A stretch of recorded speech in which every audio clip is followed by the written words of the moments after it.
On October 20th, 1967, in the dense woods near Bluff Creek, California, Roger Patterson and Bob Gimlin claimed to have captured something extraordinary.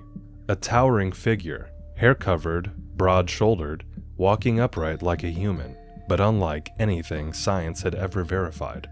The footage ignited a firestorm. It spread from smaller showings with skeptical scientists to national headlines and eventually into the heart of American folklore.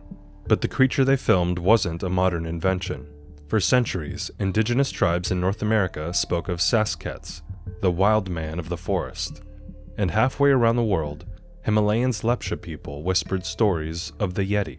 From ancient legends to hoaxes, grainy film reels to primetime TV, Bigfoot has endured. Today, we'll step beyond the myths to examine where the legend came from, how it captured the world's imagination, and why, decades later, it still refuses to disappear.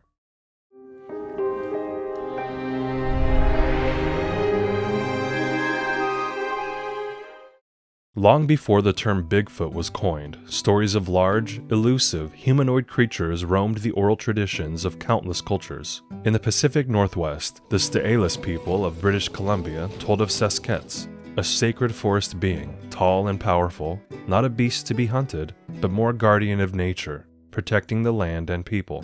The name Sasquatch was the anglicized version created by Canadian government agent J.W. Burns in his 1929 publication introducing BC's hairy giants. To the south, the Lumi, Hopi, and Yurok tribes spoke of similar beings, some protectors, others omens, always elusive and always watching. But this isn't just a North American phenomenon. In the high altitudes of Tibet and Nepal, monks speak of the Mete, better known to the West as the Yeti. Abominable snowman! The Tibetans call them Yeti! Described as an ape-like creature said to emit a whistling, whoosh-like call, with stories depicting them as helpers to religious figures and guardians against evil spirits.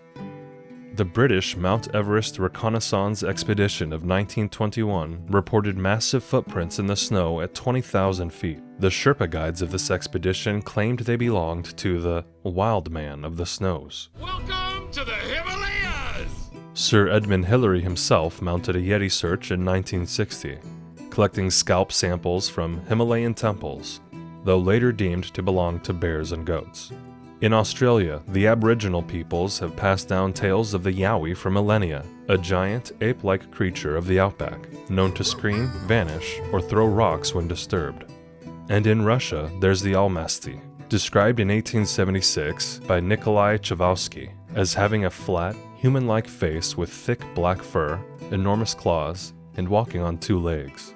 Across continents and centuries, there is an equivalent of Bigfoot or Sasquatch. There's the Yeti, there's the Yowie in Australia, there's the Chinese wild man. So there's something, I don't know what it is.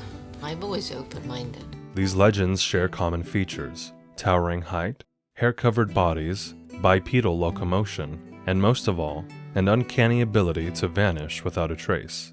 Anthropologists suggest these stories reflect something deeper, a symbolic boundary between wilderness and civilization. Others propose they echo distant memories of Neanderthals, Denisovans, or something still undiscovered. One candidate is Gigantopithecus blacki, giant ape, a real 10-foot tall ape that lived in southern China around 300,000 to 200,000 years ago, during the early to middle Pleistocene epoch. Though known only from jawbone and tooth fossils, its sheer size fuels speculation that it, or a close undiscovered relative, could have inspired stories of wild giants worldwide. Whether seen as guardians, monsters, or ancestral memories, the global Wildmen archetype seems less like a coincidence and more like a collective memory, echoing through time. The Patterson Gimlin film is the most analyzed piece of cryptid footage in history, filmed on October 20th, 1967, near Bluff Creek, California. I'm here at Bluff Creek, where I plan on retracing the famed 1967 Patterson Gimlin footage. The 16mm reel captured what Roger Patterson and Bob Gimlin claimed was a real, living Bigfoot. They were on horseback, scouting for signs of the creature, when Patterson's horse reared. He jumped down, steadied his rented Kodak K100 camera, and began filming. The figure walks across a dry creek bed, briefly turning its head toward the camera. That single glance, immortalized in frame 352, would spark decades of debate. Critics called it a hoax. Believers called it proof. Multiple experts, including Dr. Jeff Meldrum, professor of anatomy and anthropology at Idaho State University, argued that the subject's proportions defy conventional costuming. The movement of the shoulder blade beneath the skin, the definition of particular muscles in the shoulders and in the arms. When reviewing a human replication attempt of the film conducted by Jessica Rose at the Motion and Gait Analysis Lab at Stanford University, determine whether or not a human could replicate that gait that's seen in the 1967 video. Meldrum acknowledged that while some aspects of the gait had been replicated, not all could be. Have not really placed any doubts in my mind about the credibility of the film. Some experts also mentioned that arm length exceeds that of a typical human, suggesting non-human limb ratios, as well as stating that muscle movement is visible beneath the fur, in the gluteal region, shoulder blades, even the calf. Hollywood creature effects specialist Bill Munns says the level of detail seen in the film would have been virtually impossible with 1960s materials. But skepticism runs deep. In 2004, author Greg Long published The Making of Bigfoot, claiming the creature was a man in a suit, specifically Bob Hieronymus, an acquaintance of Patterson's. Hieronymus claimed he wore a horsehide costume with football pads inside and was never paid. Did he pay you the money?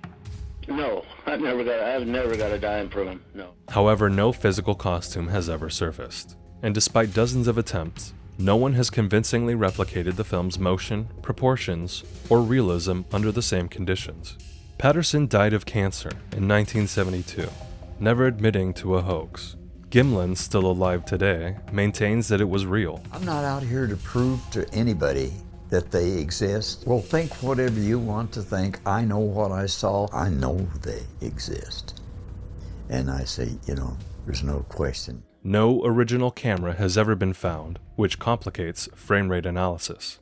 Even modern techniques can't say definitively. The footage is too grainy, the environment is too uncontrolled. What remains is a 59.5-second fragment of 16mm film, and a mystery that refuses to fade.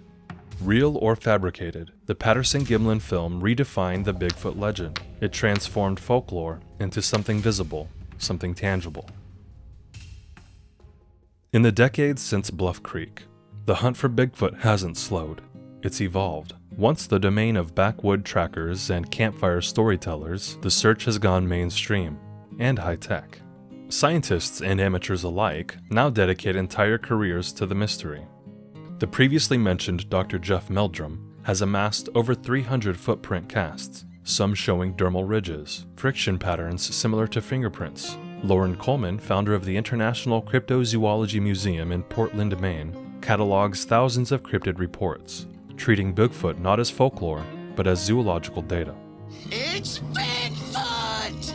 Could you back up a bit, Mr. Foot? They represent the field of cryptozoology, a controversial discipline aiming to catalog unverified species through eyewitness evidence, physical traces, and behavioral patterns.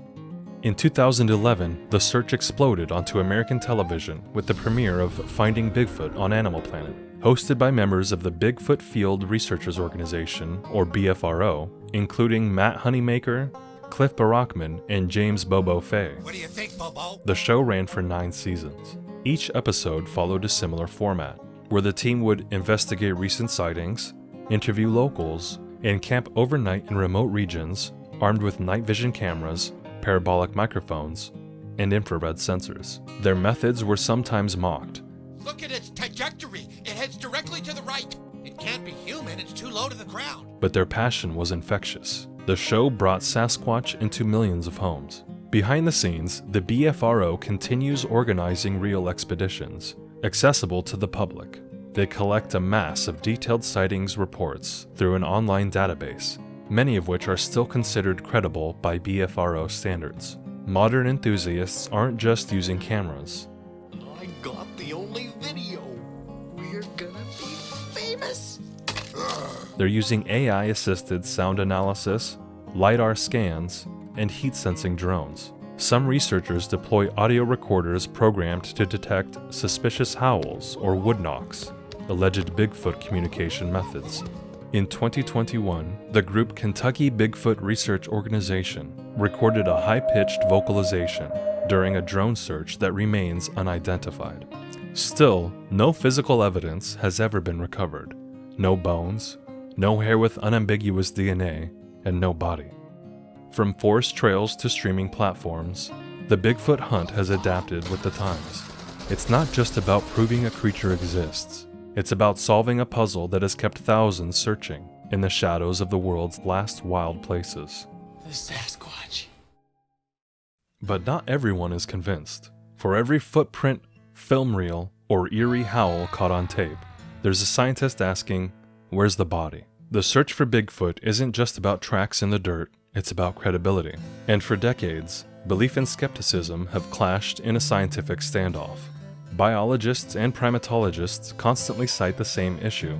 Despite thousands of reported sightings, we've never recovered verifiable biological remains. In 2014, Oxford geneticist Dr. Brian Sykes conducted a landmark study, analyzing over 30 alleged Bigfoot hair samples from North America and the Himalayas.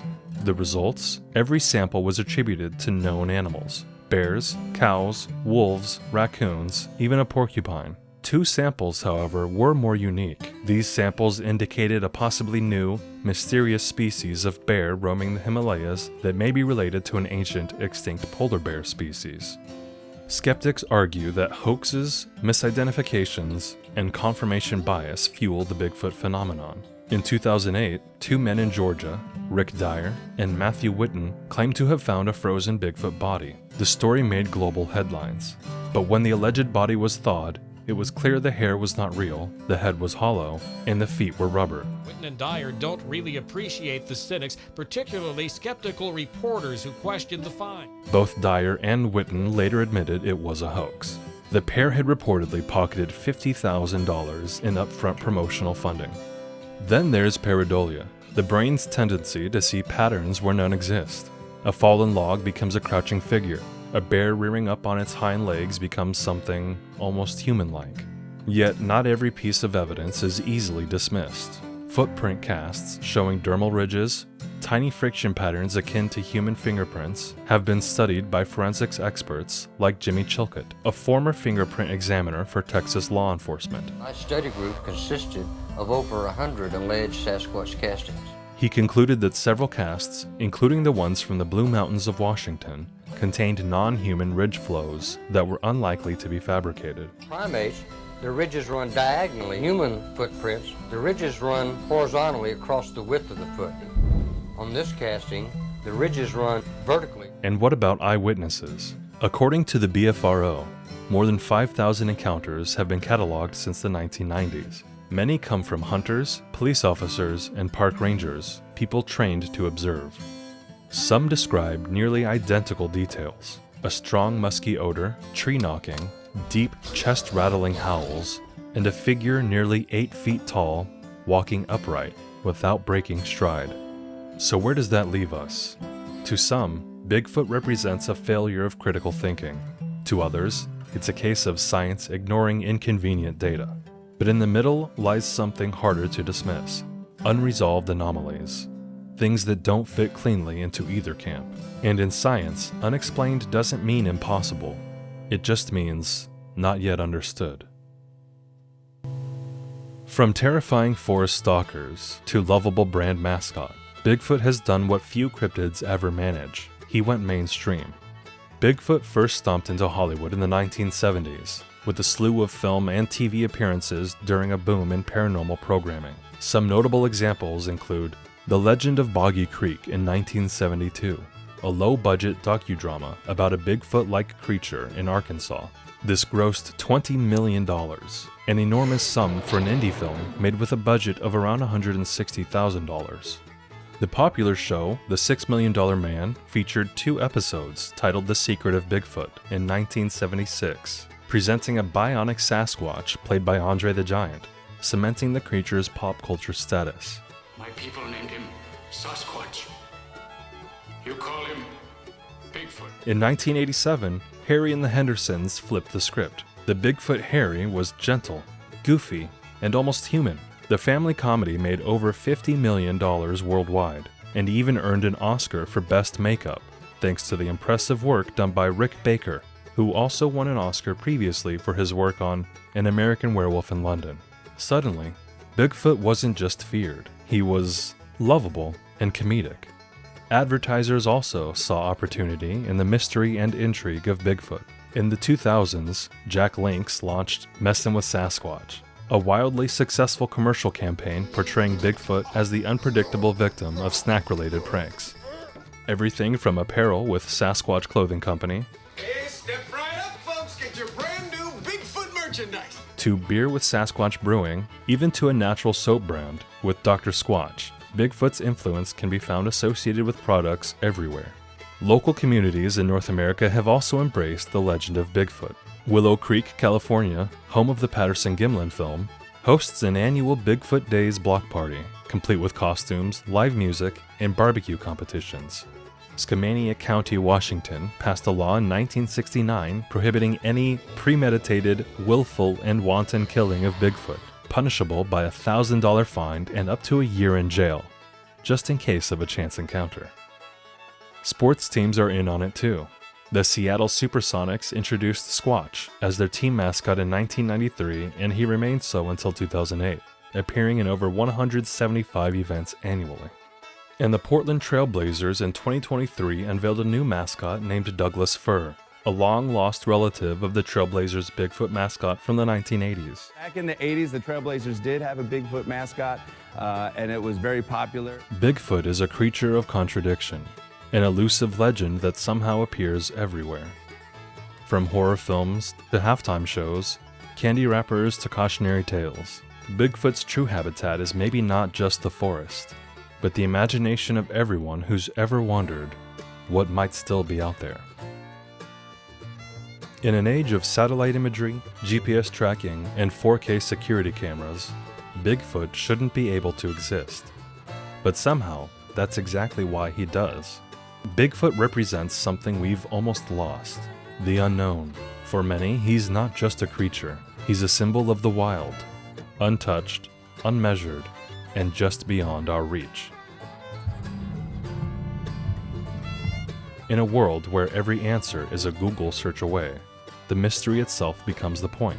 The hunt for Bigfoot has also built something bigger than evidence: community. From weekend researchers in Oregon to online forums, Bigfoot enthusiasts form a global subculture. There are conferences, expeditions, podcasts, and field guides, all built around a shared willingness to keep looking. Shoot it, Bobo! Bobo, shoot it! In places like Willow Creek, California, Jefferson, Texas, Whitehall, New York, and many counties in Oregon, Bigfoot isn't just a cryptid. He's a tourist draw, a town mascot, a reason for people to gather and form connections.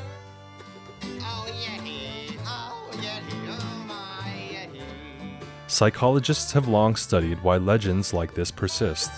According to a 2017 Psychology Today feature, belief in cryptids helps people feel connected to something that science can't explain. They give shape to our anxieties about wilderness, extinction, and surveillance, and let us imagine a world where something still hides from us. And sometimes, it's not about whether the creature is real, it's about whether the feeling is. Bigfoot is proof that myths can still walk with us, even if we never catch them. Maybe we're not chasing a creature in the woods. Maybe we're chasing something we've lost, a sense that the world still holds secrets worth finding. And in that sense, Bigfoot will always be real. Whether you believe in Bigfoot or not, so we know a huge ape did exist, Gigantopithecus. the legend has already done something remarkable. It's survived. Across continents, generations, cultures, and scientific revolutions, it has lingered, unexplained and unproven, yet unforgotten. There are no fossils, no confirmed DNA, no definitive proof that something 8 feet tall is wandering the forests of North America. He was even bigger. I think he was as big as a house. And yet, every year, thousands of people go looking. Some are driven by curiosity, others by conviction, and a few because they've seen something they can't explain. Bigfoot might be a relic of our ancient fears, a shadow cast by forgotten ancestors, flickering at the edge of science. Or maybe he's a mirror, reflecting our desire for a world that still holds mysteries, still holds monsters, and still holds wonder. I think you mean Wonderland. So what do you think? Is Bigfoot a myth, just misidentification, or something waiting to be discovered? Please subscribe for more, and as always, stay curious.